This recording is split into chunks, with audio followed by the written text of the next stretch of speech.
Bonjour à toutes et à tous. J'espère que tout va bien pour vous, que la semaine a bien commencé. On va commencer justement cette semaine avec un petit problème que beaucoup d'entre nous ont. Ce sont les verrues. Alors qu'on les attrape à la piscine ou ailleurs ou par contact avec d'autres personnes. En tout cas, ces petites excroissances cutanées bénignes sont cependant contagieuses, grossissent et se prolifèrent si elles ne sont pas soignées correctement. C'est le papillonnard, donc virus humain, qui en est la cause. Et on nous indique généralement un dermatologue et des traitements tels que l'exérèse chirurgicale. Bon, ça c'est plutôt en dernier recours. On nous indique aussi le laser, l'électrocoagulation, la cryothérapie, soit l'azote liquide, ou certains produits qui ne sont pas toujours efficaces. C'est très très long à soigner en plus, surtout quand elles sont assez proéminentes. Donc moi, je vous ai mis dans cette petite vidéo toutes les méthodes naturelles que l'on peut appliquer. Alors certes, c'est parfois un petit peu long pour s'en débarrasser, mais ça reste efficace. Et malgré tout, très rapidement, on voit quand même que l'escroissance diminue et on sent donc qu'on est en train de bien se soigner et qu'on voit la guérison pas très très loin quand même de tout cela. Alors, il y a des méthodes naturelles, bien sûr, qui existent depuis la nuit des temps, qui s'avèrent très efficaces. Donc, je vais vous citer ici diverses plantes et remèdes de nos ancêtres qui ont fait leurs preuves et qui ont le mérite d'être naturels. Sachez que quand on prend un médicament ou tout ce qu'on prend en interne, bien sûr que ça se répartit dans notre organisme et que le foie doit faire des efforts considérables pour éliminer tout ce qui est toxique. Mais tout ce que l'on met également sur notre peau pénètre donc dans les diverses couches et ensuite arrive jusqu'au sang et se propage également dans le corps. Donc quand on peut éviter de prendre des traitements forts et lourds et d'empoisonner notre corps et de faire travailler nos organes plus qu'il n'en faut, ce n'est pas plus mal. En tout cas, ça ne vous coûte rien d'essayer déjà par une méthode naturelle, surtout si vous n'en avez qu'une ou deux. Alors, je vais vous parler tout en premier lieu d'une plante, la kélidoine, aux vertus antivirales, antiseptiques, que l'on surnomme aussi la plante à verrues. Grâce à sa sève qui assèche la peau, elle va permettre à la verrue de diminuer et de tomber naturellement. C'est un traitement que vous pouvez faire durant 8-10 jours. Il y a le gros sel. Alors bien sûr, le gros sel, on sait, ça attaque pas que les choses, ça attaque aussi la chair. Donc humidifiez-le avec de l'eau tiède et appliquez ce mélange. Mettez un sparadrap ou un pansement et laissez agir durant toute la nuit. Rincez, séchez bien le lendemain avec un Kleenex que vous jetterez bien sûr ensuite. Ne prenez pas une serviette que vous allez utiliser pendant 2-3 jours car vous savez que les verrues se transmettent et se prolifèrent. Donc, vous pouvez appliquer ça durant la journée. Vous pouvez par contre appliquer de l'huile de coco aux vertus antivirales, anti-inflammatoires, cicatrisantes. Vous pouvez aussi utiliser de l'huile de rose qui est très efficace pour beaucoup de problèmes de peau ou également le géranium rosa. Si vous ne trouvez pas en huile, n'hésitez pas à les faire vous-même. Donc, je vous l'avais expliqué dans une vidéo. Vous mettez par exemple des pétales de rose dans un grand contenant, bien sûr quand elles sont sèches, donc faites-les sécher au soleil ou dans un endroit très aéré. Une fois qu'elles sont sèches, vous les mettez dans un pot en verre, vous remplissez d'huile végétale, ça c'est très important. Là, moi je vous parle d'huile végétales qui sont les mieux appropriées au niveau de la verrue, mais vous pouvez prendre également des huiles végétales autres que celles que je vous ai données, sachant que celles que je vous ai données, c'est celles qui vont agir au mieux avec les traitements des problèmes de peau. Voilà. Alors, une fois que vous avez rempli d'huile ce bocal rempli de fleurs, de pétales de rose, vous allez fermer, bien sûr, entourer ce contenant de verre de papier aluminium et vous allez laisser au soleil pendant 3 mois environ. Et en plus, après, vous pourrez filtrer et vous en servir. Ça fera un peu comme une huile essentielle, beaucoup moins forte parce qu'elle ne sera pas aussi concentrée. Par contre, elle vous permettra de l'utiliser pour de multiples choses. Voilà. Ensuite, on va parler du citron. Alors, soit vous pouvez hacher le zeste d'un citron, le laisser macérer 2 jours dans 2 cuillères de vinaigre de cidre. Vous appliquez ensuite une noisette sur là où les verrues et vous mettez un pansement, donc occlusif, et vous gardez toute la nuit. Et bien sûr, c'est à renouveler.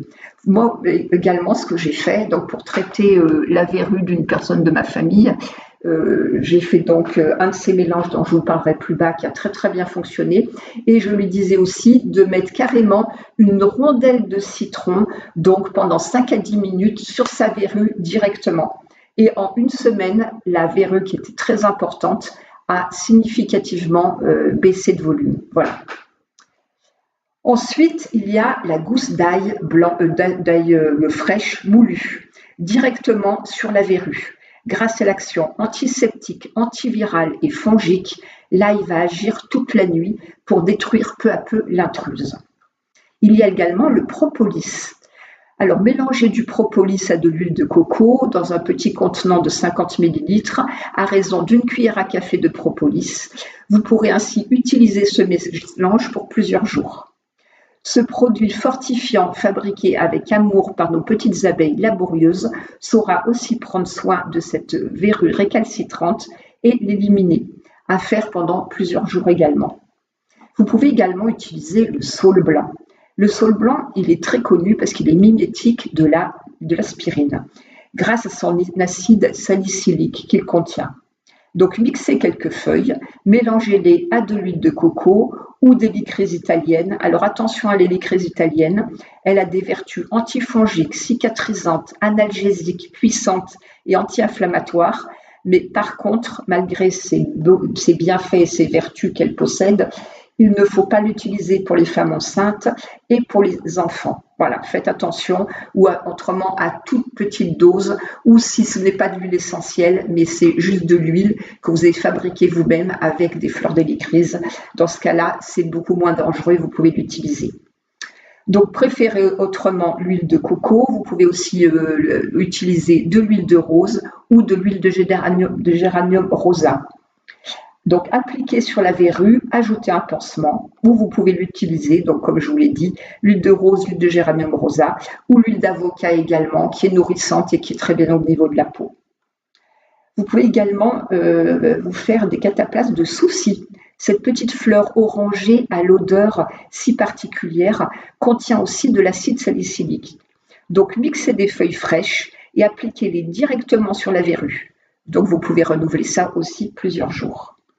Il y a également le bouleau, qui est bien connu pour soigner les verrues. Son écorce est un antiviral naturel et il est précieux contre ces excroissances indésirables. Son écorce moulue en cataplasme dans un peu d'eau tiède aidera peu à peu à vous en débarrasser.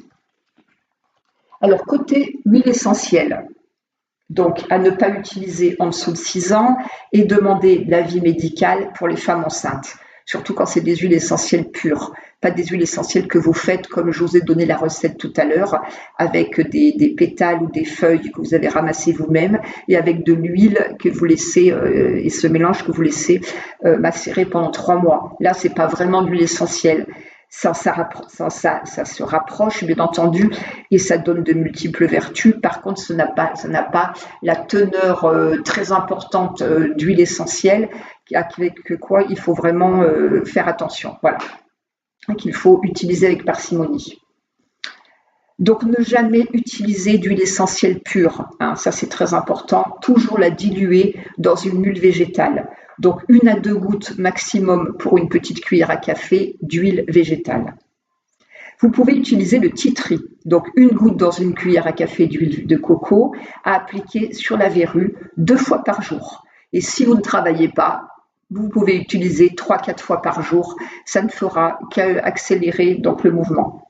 Vous pouvez utiliser l'huile de cannelier, l'huile essentielle de cannelier, qui grâce à ses propriétés antivirales, cicatrisantes, dermocaustiques, fongiques et anti-inflammatoire, sera également efficace. Donc la même chose, mélangez une goutte d'huile essentielle dans une cuillère à café de coco ou d'huile que je vous ai notée, appliquée pendant plusieurs jours. Donc un mélange que j'ai fait et qui a très bien fonctionné, en plus de la rondelle de citron que je mettais sur la main.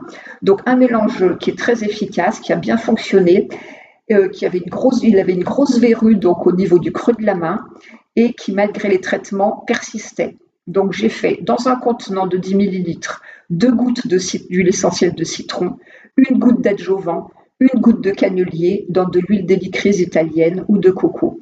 Et je l'ai appliqué pendant 2 fois par jour. Voilà, après il a continué lui-même et la verrue a pratiquement disparu. Donc là, maintenant, elle est plate et il y a juste une trace sur la peau, mais c'est en très très bonne voie. Donc alterner avec une rondelle de citron appliquée toutes les 5 à 10 minutes, donc comme je vous l'ai dit plus haut. Côté homéopathie, donc il faut prendre 3 à 5 granules matin et soir. Si vous avez des verrues sur le visage, vous pouvez utiliser Causticum, donc 5 à 9 CH, Dulcanara 9 CH, Natrum muriacum 9 CH et au niveau des yeux, Staphysania 5 à 15 CH. Si vous en avez au niveau des mains, sous les ongles, optez pour Dulcanora. Sur la face interne des mains, c'est Ruta graveolens et Anacardium oriental qui seront les plus efficaces. Si elles sont sur les bras, Calcarea carbonica qui est préconisée. Pour les régions intimes des femmes, Sabina est la plus appropriée et pour ces messieurs, le Lycopodium. Si les verrues sont au niveau des orteils, Spigelia est la plus indiquée. Et pour les verrues plantaires, si elles sont douloureuses, fissurées, si elles saignent, vous pouvez utiliser nitrique acide 9CH. Si les verrues sont nombreuses, cornées, dures, vous pouvez utiliser antimonium crudum. Et si elles sont rondes, Calcarea carbonica 9CH. Et en traitement de fond, vous pouvez toujours utiliser Thuya occidentalis. Et là, vous prenez 10 granules en une seule prise. Donc, vous pouvez bien sûr alterner ces traitements, cités plus haut. Dame Nature a plus d'un tour dans son sac pour nous soigner quotidiennement et quels que soient nos maux. À très bientôt, bonne journée à vous et bonne semaine. Au revoir, prenez bien soin de vous et de vos proches.